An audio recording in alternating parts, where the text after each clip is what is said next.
ಆತ್ಮೀಯ H16 news ವೀಕ್ಷಕರೇ, ನಾನು ನಿಮ್ಮವ MI ಅಥವಾ ಮಲ್ಲಪ್ಪ ಜೋತವ.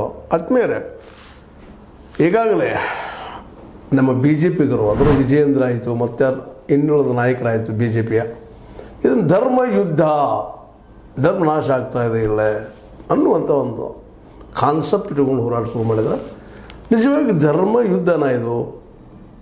ಅನ್ಯಾಯಗಳು ನಡೆದಿದೆ, ಅನೇಕ ಅಸಹಜ ಸಾವುಗಳಾಗಿದ್ದಾವೆ, ಹೆಣ್ಮಕ್ಳ ಅತ್ಯಾಚಾರ ಆಗ್ಯದ.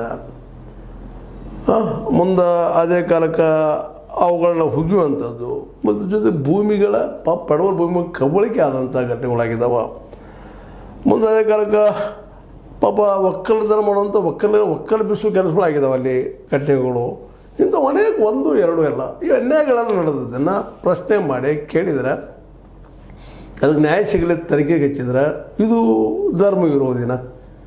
ಯಾಕೆ BJPಗೆ ಈ ರೀತಿ ಹೋಗ್ತಾ ಇದ್ದಾರಂತ, ಕೇವಲ ರಾಜಕೀಯ ಲಾಭಕ್ಕಾಗಿ ಈ ರೀತಿ ಮಾತಾಡೋದು ಎಷ್ಟು ಸರಿ ಅಂತ. ಅದರಲ್ಲೂ ಮುಖ್ಯವಾಗಿ ಇಲ್ಲೇ ನಾವು ಚರ್ಚಿಸಬೇಕಾಗಿದ್ದೇನಪ್ಪ ಅಂತಂದ್ರೆ ಸೌಜನ್ಯ ಪ್ರಕರಣ ಆಗಿರ್ಬೋದು. ಅದೇ ಕಾಲಕ್ಕೆ ಇನ್ನುಳಿದವರು ಕೇವಲ ಸೌಜನ್ಯ ಒಂದೇ ಅಲ್ಲ, ನಮ್ಮ ಹೆಣ್ಣು ಮಕ್ಕಳು ಇನ್ನೂ ಅನೇಕರು ವೇದವಲ್ಲಿ, ಪದ್ಮಲತಾ, ನಾರಾಯಣ, ಯಮುನ ಇವರು ಅನೇಕರು ಹಂಗೆ ಪಟ್ಟಿ ಉದ್ದ ಆಗ್ತಾ ಹೋಗ್ತದೆ. ಇದೆಲ್ಲ ಆಗಿದ್ದಲ್ಲಿ ಸುಳ್ಳೇನು, ಸುಳ್ಳಂತೂ ವಾದ ಮಾಡೋರ್ದಾರ ಮತ್ತು ಬೇರೆ. ಆದರೆ ಸೌಜನ್ಯನ ಘಟನೆ ಅಂತ ನಮಗೆಲ್ಲರೂ ಕಣ್ಣು ಮುಂದೆ ಅದ. ಅದಕ್ಕೆ ಏನೇನು ಲೇಪನ ಹಚ್ಚಿ ದಾಟಿಸುವಂಥದ್ದಾಯಿತು. ಇದರ ವಿರೋಧವಾಗಿ ಮೂಮೆಂಟ್ ಸ್ಟಾರ್ಟ್ ಆಗ್ತಿಲ್ಲ. ಆ ಮೂಮೆಂಟ್ದಲ್ಲಿ ಮುಂದಿದ್ದಂಥ ತಿರುಗುಡಿಯವರು ಇರ್ಬೋದು, ಇನ್ನೊಬ್ಬರು ಮಟ್ಟನವ್ರು ಇರ್ಬೋದು, ಈಗ ಹೊಸದಾಗಿ ಬಂದಂಥ ಸಾದಿಕ್ ಅನ್ನುವಂಥವ್ರು ಸಾದಿಕ್ ಎಮ್ಡಿ ಅನ್ನುವಂಥವ್ರು ಇರ್ಬೋದು. ಇವರಲ್ಲೇ ಇರೋ ಜಾತಿ ಧರ್ಮ ಮಾತಂತ ಇದನ್ನೆಲ್ಲ ದಿಶಾಬೂಲ್ ಮಾಡುವಂಥದ್ದು ಒಂದು ಇವತ್ತು ನಡೆದ BJPಗಳಿಂದ ಇದು ಎಷ್ಟು ಮಟ್ಟಿಗೆ ಸರಿ ಅಂತ. ಹೌದು, ಅವ್ರು ಯಾರೋ ಮುಸ್ಲಿಮ್ ಮಾಡಿದ್ದು ಸರಿ ಅದ. ತಿಮ್ರೋಡಿ ಯಾರೋ ತಿಮ್ರೋಡಿಯ ಪೂರ್ತಿ ಪಕ್ಕಾ RSS, ಪಕ್ಕಾ ವಿಶ್ವ ಹಿಂದೂ ಪರಿಷತ್, ಪಕ್ಕಾ ಹಿಂದೂವಾದಿ. ಮತ್ತು ಅವ್ರು ಯಾಕೆ ಗೆದ್ದಿದ್ರು, ಏನು ಇರ್ಷನ ಯಾರ ಜೊತೆಗೆ ಅನ್ಬೋದು ನೀವು. ಹೌದು ಇರ್ಷೆ ಅದ ಮತ್ತೇನೋ ಅದ ಅನ್ನುವಂಥದ್ದು. ಇವರೆಲ್ಲರ ಒಂದು ಬೇಡಿಕೆಯಿಂದಾಗಿ ಇವತ್ತೊಂದು ಹಂತಕ್ಕೆ ಬಂದು ನಿಂತದ ತನಿಖೆ ಆಗೋದಕ್ಕೆ ಬಿಡ್ರಿ, ಅದನ್ನು ಪೂರ್ಣ ಅಧಿಕಾರದ ಕೊಡ್ರಿ. ಈಗಾಗಲೇ ಕೇವಲ ಅದು ಹೆರಗಳು ಹುಳು ತೆಗೆದು ಮಾಡ್ತಾ ಇದೆ. ಅದ್ರ ಜೊತೆಗೆ ಇವು ಆಗಿದ್ದು ಘಟನೆಗಳು ಅವ್ರಿಗೆ ಒಪ್ಪಿಸ್ರಿ. ಇಲ್ಲ ಅದಕ್ಕೂ ಸಪ್ರೇಟ್ SIT ಮಾಡಲಿ ಸರ್ಕಾರ. ಅಟ್ಲೀಸ್ಟ್ ಸಿದ್ದರಾಮಯ್ಯ ಸರ್ಕಾರ ಒಂದು ಕೆಲಸ ಮಾಡಿತು, ಈ SIT ನಿಮಿಷ ಒಳ್ಳೆಯ ಕೆಲಸ ಮಾಡಿದಂತ. ಯಾಕಂದ್ರೆ ಈ 12 ವರ್ಷದಿಂದ ಆದಂಥದ್ದು ಪಾಪ ಸೌಜನ್ಯ ಕೇಸ್ ಅದು ಮುಚ್ಚಿ ಹಾಕಿದ್ರು, ಏನೋ ಮಾಡಿದರು. ಅದು ಮತ್ತು ಆ ವ್ಯಕ್ತಿ ಸಂತೋಷ್ ರಾವ್ ಅನ್ನುವಂಥ ಇಲ್ಲಪ್ಪ ಆ ವ್ಯಕ್ತಿ ಅದಕ್ಕೆ ರೇಪ್ ಮಾಡಿದಂಥವು ಅಲ್ಲ, ಅತ್ಯಾಚಾರಿ ಎಲ್ಲ ಅನ್ನೋದು ಪ್ರೂವ್ ಆದ್ಮೇಲೆ ಮತ್ತೆ ಸ್ಟಾರ್ಟ್ ಮಾಡಿದರು. ಇಲ್ಲಿವರೆಗೆ ಅದ್ರ ಬಗ್ಗೆ ಯಾರೇನೂ ಮಾಡಲೇ ಇಲ್ಲ. ಹಂಗೆ ಮುಂದೆ ಆಗ್ತಾ ಹೋದರು.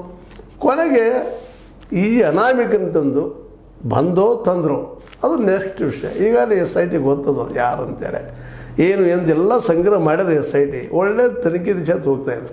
ಅದಕ್ಕೆ ಪೂರ್ಣವಾದ ಒಂದು ಅಧಿಕಾರನ ಕೊಟ್ಟು ಬಿಟ್ರೆ ಬಟ್ ಇನ್ನೊಂದು SIT ನೇಮಿಸಿದ್ರೆ SIT ನೇಮಿಸ್ರಿ, NIA ನೇಮಿಸಿ ಯಾರ ಮೇಲೆ ವಿಶ್ವಾಸ ಇಲ್ಲ ಈ ವಿಷಯದಲ್ಲೇ. SIT ಮೇಲೆ ವಿಶ್ವಾಸ ಇಲ್ಲ, NIA ಮೇಲೆ ವಿಶ್ವಾಸ ಇಲ್ಲ, CBI ಮೇಲೆ ವಿಶ್ವಾಸ ಇಲ್ಲ, IT ಮೇಲೆ ವಿಶ್ವಾಸ ಇಲ್ಲ, ಇನ್ನೊಂದು ಯಾವುದೇ ಈ ತನಿಖಾ ED ಮೇಲೆ ವಿಶ್ವಾಸ ಇಲ್ಲ. ಯಾಕಂದ್ರೆ ಒಂದು ಕಡೆ ಸ್ಟೇಟ್ ಗೌರ್ಮೆಂಟ್ ಇರಲಿ, ಸೆಂಟ್ರಲ್ ಗೌರ್ಮೆಂಟ್ ಇರಲಿ, ಎಲ್ಲರೂ ಒಂದು ಕಡೆ ಏನಪ್ಪ ಅಂತ ಧರ್ಮಸ್ಥಳ ಪವಿತ್ರ ಆಗ್ತದೆ. ಯಾಕ್ರಿ ಅನ್ಯಾಯ ನಡೆದಂಥ ಘಟನೆಗಳಿಗೆ ನ್ಯಾಯ ಸಿಕ್ಕರೆ ಹೆಂಗೆ ಪವಿತ್ರ ಆಗ್ತದೆ? ಇದೇ ತಿಳಿಯಲಾರದು.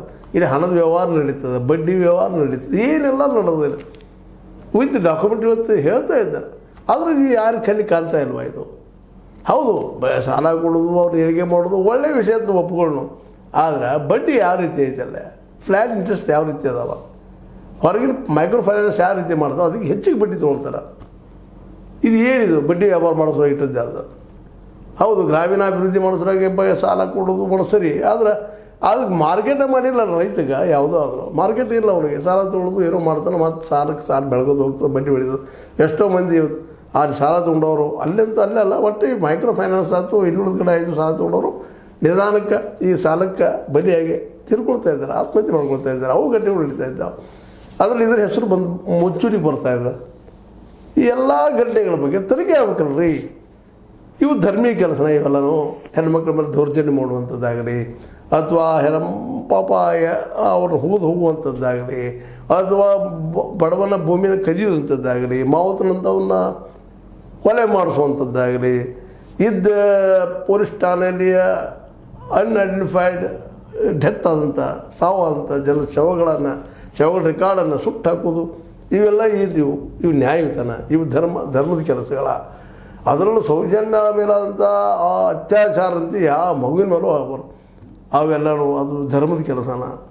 ಯಾಕೆ ಇದನ್ನು ಮಾತಾಡ್ತಿದ್ದಾರೆ ಬಿಜೆಪಿಗರು? ಸ್ವತಂತ್ರವಾದ ಮೀಡಿಯಾಗೆ ಬೇಕಾಗಿರುವುದು ಸ್ವತಂತ್ರ ಧ್ವನಿ. ಆ ಸ್ವತಂತ್ರ ಧ್ವನಿ ಉಳಿಸಲು ನೀವು ಮಾಡಬೇಕಾದದ್ದು ಇಷ್ಟೇ. ಅದೇನಪ್ಪಾ ಅಂತಂತಂದ್ರೆ ನಿಮ್ಮ ಕೈಲಾದಷ್ಟು ಸಹಾಯ ಈ ಚಾನಲ್ಗೆ ಮಾಡಿ ಹಾಗೂ ನಿಮ್ಮ ಧ್ವನಿಯನ್ನು ಕಾಪಾಡಿಕೊಳ್ಳಿ. ಅದಕ್ಕೆ ಇವತ್ತು ಎಲ್ಲ ಈ ತನಿಖಾ ಸಂಸ್ಥೆಗಳು ವಿಶ್ವಾಸ ಹೋಗಿಬಿಟ್ಟಿದಾವೆ. ಯಾಕಪ್ಪ ಅಂದ್ರೆ ಸೆಂಟ್ರಲ್ ಗೌರ್ಮೆಂಟ್ ಇದ್ದಾರೆ, NIA ಬರ್ತದೆ, ED ಬರ್ತದೆ, CBI ಬರ್ತದೆ. ಸ್ಟೇಟ್ ಗೌರ್ಮೆಂಟ್ ಇದ್ದರೆ SIT ಬರ್ತದೆ ರೀ, ಲೋಕಾಯುಕ್ತ ಬರ್ತದೆ.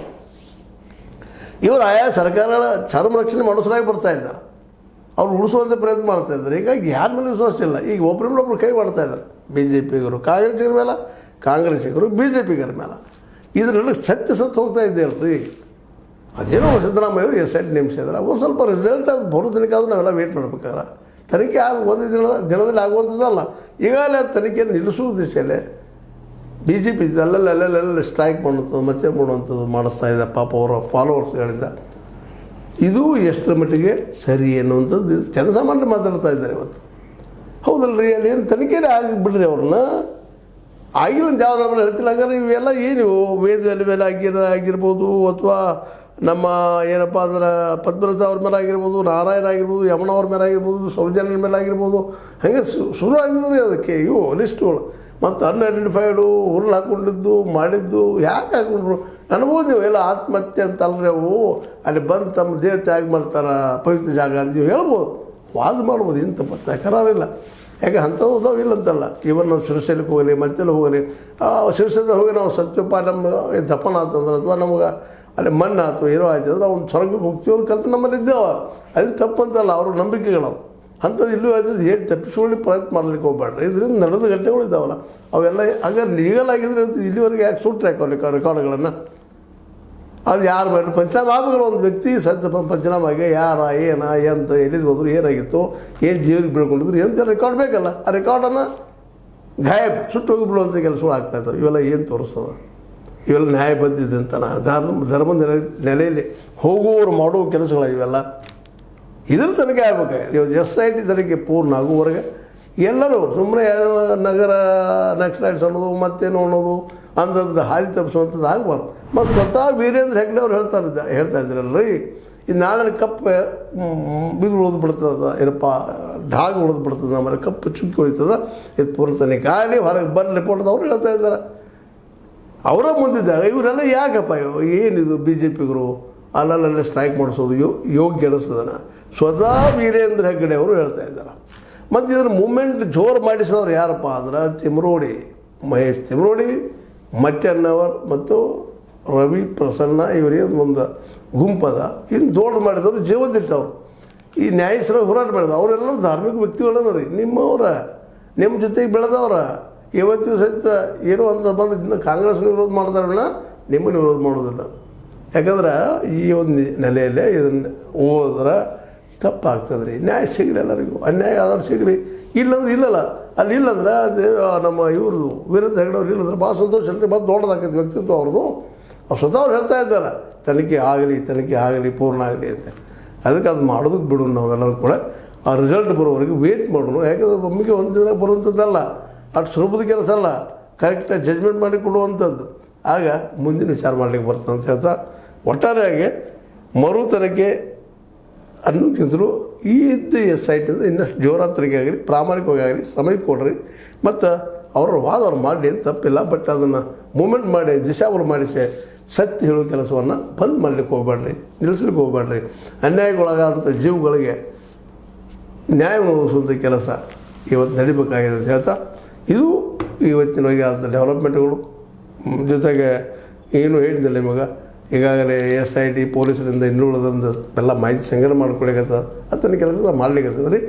ಅದು ಮಾಡಲಿ, ಯಶಸ್ವಿಯಾಗಲಿ, ಸತ್ಯವರೆಗೆ ಬರಲಿ ಅಂತ ಹೇಳ್ತಾ ಇದು ನೀವು ಲೈಕ್ ಆಗಿರ್ಬೋದು, ಲೈಕ್ ಮಾಡಿ, ಶೇರ್ ಮಾಡಿ, ಕಮೆಂಟ್ ಮಾಡಿ, ಜೊತೆ ಸಬ್ಸ್ಕ್ರೈಬ್ ತಿಳಿಸ್ಬೇಡ್ರಿ. H60 ನ್ಯೂಸ್ ಅರ್ಥಾತ್ ಸೀತಾರಾಮಯ್ಯ ಸತ್ಯದ ಕೈಗಂಡಿ ವಂದನೆಗಳು.